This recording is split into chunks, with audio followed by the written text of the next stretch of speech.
Tired of rebuilding your perfect hotbar every time you start a new creative build? Well, say goodbye to that hassle. Today, we're diving into a game-changing Minecraft feature that will revolutionize your creative workflow, saving your toolbars. This handy function allows you to preserve your preferred item arrangement, making it incredibly easy to replicate your favorite setups across any world or project. First, ensure you're in creative mode.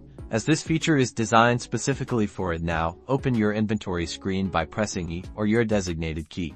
Arrange your hotbar exactly how you like it, placing your most used tools, blocks, and items in your preferred slots. Think of this as your custom build toolkit. Once your hotbar is perfectly set up, look for the Save Toolbars option. It's usually located at the top of your inventory screen, often represented by a save or toolbar icon.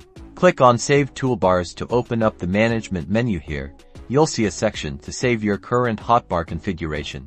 Click the Save Toolbar button. You'll likely be prompted to give your Save Toolbar a name. Choose a descriptive name so you can easily find it later, like Building Essentials or Redstone Master. After naming it, confirm the save. You've now successfully preserved your hotbar arrangement. Now, for the best part, loading your saved hotbar. Let's say you start a new world or a different project and want your familiar setup.